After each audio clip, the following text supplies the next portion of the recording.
Good morning, all the students. I'm Shivam Saxena, your social science teacher. In the previous module, we have discussed about we have started a new chapter. Name of this chapter is Lifeline of Indian Economy. Or under this chapter, we have discussed about the different type of the transportation services available in India, and we have covered the first type of transportation services, that is land. Under this, we have covered road transportation and railway transportation. Now we'll move for the second one step, that is waterways. तो देखिए, we discuss basic points and these points are very much important. You need to note down all this type of things in your notebook, because these things are not only important for your social science subject, but it also important for your competition examination too. So take all these things seriously and learn each and every point in a proper way. देखिए, India has a large number of perennials reverse. Perennials, और मैंने आपको बताया था peninsular और perennials reverse के बारे में मैंने आपको बताया था. Very long coast line of इतना, यानी इंडिया का जो कोस्ट लाइन एरियाज़ है, बॉटम एरियाज़ जो है, जो कोस्टल एरिया कहलाता है, वो बहुत लार्ज है. ठीक है. टाइप्स ऑफ वाटरवेज इसमें दो हैं, एक है इनलैंड, एक ओवरसीज़. इनलैंड वाटरवेज जो है कि अगर आप किसी भी वाटर रोड से एक प्लेस से दूसरे प्लेस पर जा रहे हो और ये दोनों प्लेसेस आपकी कंट्री में ही हैं, दिस इज़ इनलैंड. और अगर आप एक सी पोर्ट से किसी और कंट्री में जा रहे हो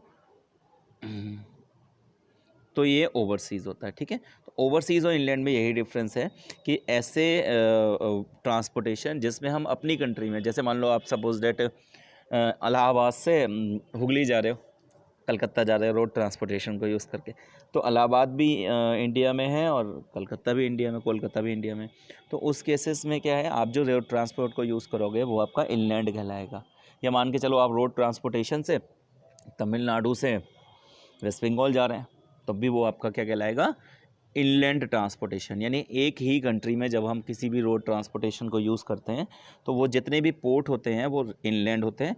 और अगर वही चीज़ें हम अब रिवर्स में जाके दूसरी कंट्री में पहुंचते हैं, यानी अगर हम अपने कंट्री से विज़िट करके किसी और कंट्री पर विज़िट पहुंचते हैं, तो that is called uh overseas. ठीक है.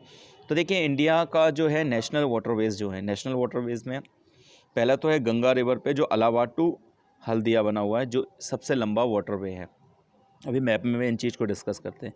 फिर ब्रह्मपुत्र रिवर से पे जो बना है वो सादिया टू धुबरी है. उसके बाद वेस्टर्न कोस्टर्न कैनल पे बना है, वो 14 किलोमीटर का है. फिर 13 किलोमीटर का है जो चंपाका कैनल पे है, और उसके बाद 22 किलोमीटर का, लाइक दिस. और इंडिया में at the time of independence 5 sea port हैं.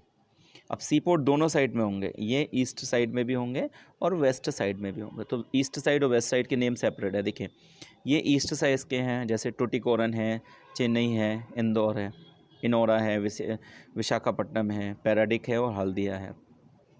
और ये वेस्ट साइड के हैं, कैंडला है, मुंबई है, जवाहरलाल नेहरू है, मोगो है, और मैंगलुरु है, कोची है. तो ये आपके सी पोर्ट्स हैं. आप देख सकते हो कहाँ पे कौन सा लोकेटेड है. आप देखिए यहाँ पे it has been shown over there. जो राइट साइड वाले पोर्शन हैं वो आपके ईस्ट है. ये जो पोर्शन आपका जाएगा ये ईस्ट एरियाज़ के आएंगे, और ये जो हैं वो वेस्ट एरियाज़ के. ठीक है. तो you can take a look. Calcutta, Haldia, Paradip, Visakhapatnam. ठीक है. टुटिकोरन जो तमिलनाडु में है, ये स्टेप से ये टोटल सी रोड्स है. तो ये आपका बेसिकली इंडिया का एयर रूट्स है. अच्छा, इसमें ये दिया है जो अपने सबसे लंबा जो है वो आपका गंगा वाला है, जो कि ये वाला रूट है, यहाँ से स्टार्ट होकर वो यहाँ तक जाता है. ये सबसे लंबा एयरवेज़ है. ठीक है. ये एयर नेटवर्क के वेज़ है जो कैनल के बेसिस में 13 किलोमीटर, 12 किलोमीटर, 10 किलोमीटर के जनरली स्प्रेड है, जो हमने यहाँ पे डिस्कस किए थे, लाइक दिस. 1620 किलोमीटर सबसे लंबा जो इलाहाबाद से हल्दिया तक जाता है. ठीक है. तो I think it is clear. Now we'll move for the next one, that is airways. अच्छा, एयरवेज़ में क्या है आपका जो रूट हम लोग जनरली एयर के फॉर्म में एक प्लेस से दूसरे प्लेस तक डोमेस्टिक एयरलाइंस कहलाती है, और एक प्लेस से दूसरी कंट्री तक इंटरनेशनल एयरलाइंस कहलाती है. ठीक है. तो इंडिया में दोनों टाइप के एयरलाइंस अवेलेबल हैं. और air routes air travelling is the fastest. तीनों कंपेरेटिवली में एयर ट्रैवलिंग सबसे फास्टेस्ट होती है, most comfortable and prestigious mode of transportation. ठीक है. Civil aviation department of control and supervise the activity airlines, ठीक है। तो इसको याद रखने की ज़रूरत है कि कौन सा डिपार्टमेंट जो है वो एयरलाइंस की आपका एक्टिविटीज़ को कंट्रोल करता है। CAD जो है civil aviations department. Air services में एयर इंडिया है, इंडियन एयरलाइंस है, पवन हंस हेलीकॉप्टर है और प्राइवेट एयरलाइंस है। तो प्राइवेट एयरलाइंस जो हैं वो प्राइवेट कंपनीज़ के, जैसे आपका किंगफिशर हैं या और हैं, और ये जो एयरलाइंस है स्टार्टिंग के, ये आपके गवर्नमेंट ऑथराइज एयरलाइंस है। तो इनके पास टोटल कितने एयरक्राफ्ट हैं, जैसे इंडियन एयरलाइंस के पास लगभग, एयर इंडिया के पास 24 और इसके पास 54 क्राफ्ट्स के आसपास है, और ये हेलीकॉप्टर सर्विसेज देते हैं, ठीक है। इंटरनेशनल एयरपोर्ट इंडिया में जो है वो 14 है। दिल्ली, मुंबई, चेन्नई, कोलकाता, अमृतसर, आपका अहमदाबाद, पणजी, कोच्चि, हैदराबाद, गुवाहाटी, बेंगलुरु, त्रिवेंद्रपुरम, श्रीनगर, पुणे, ये आपका है, ठीक है। देखिए you can take a look over है कि कहाँ कहाँ पर लोकेटेड है एयरपोर्ट, सिविल क्लेम्स और आपका अदर्स, ठीक है। ये देखिए दिस इज़ एयरपोर्ट्स, ओके। तो I think it is clear to everyone. अब जो नेक्स्ट हम डिस्कस करेंगे वो पाइपलाइन की बात करते हैं। देखिए pipeline generally is use to transport the material, goods के ट्रांसपोर्शन के लिए पाइपलाइन को जनरली यूज़ किया जाता है, और पाइपलाइन गुड्स और पेट्रोलियम्स और अदर चीज़ों को ट्रांसपोर्टेशन के लिए यूज़ की जाती है, ठीक है।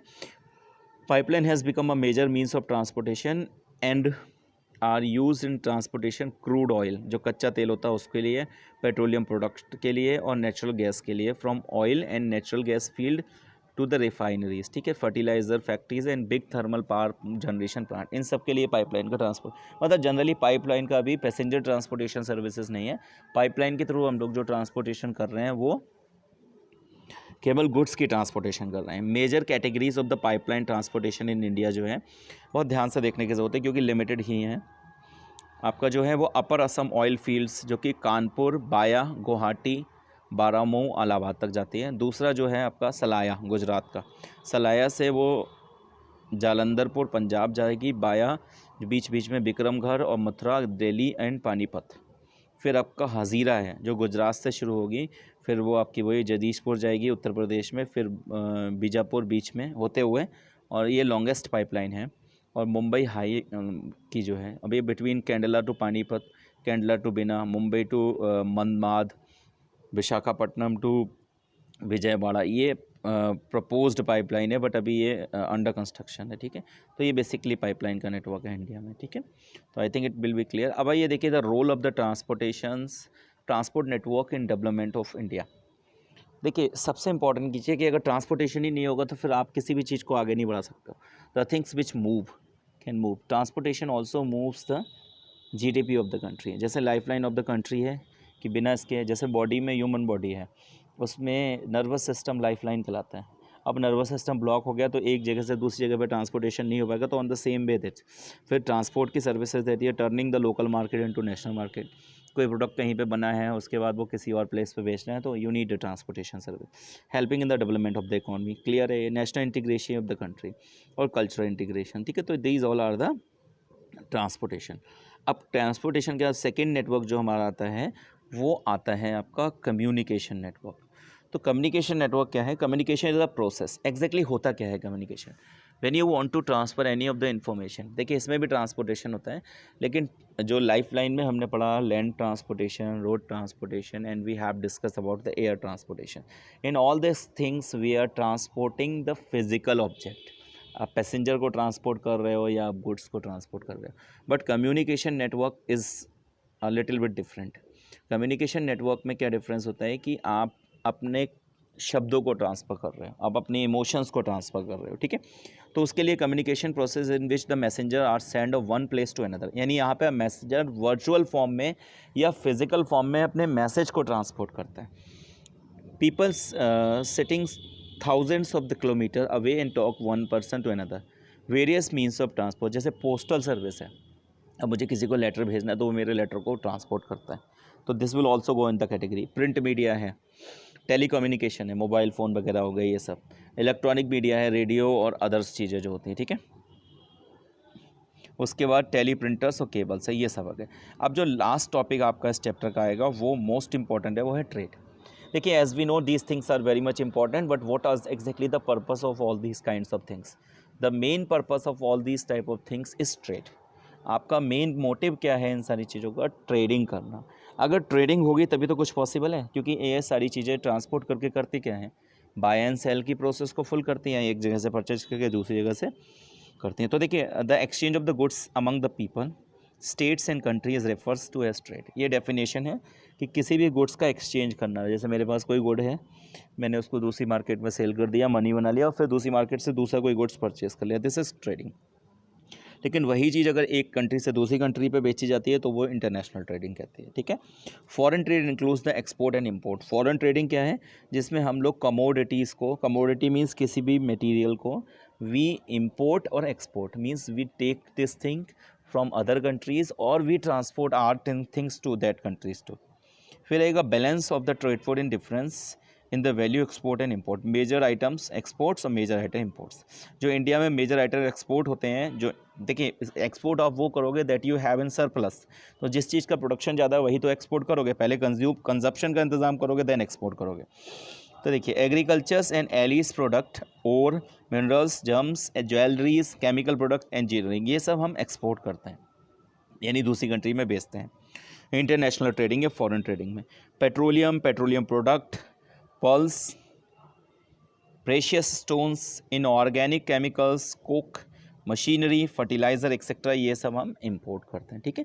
So this is all about the whole chapter. Now this chapter has been completed. Thank you very much.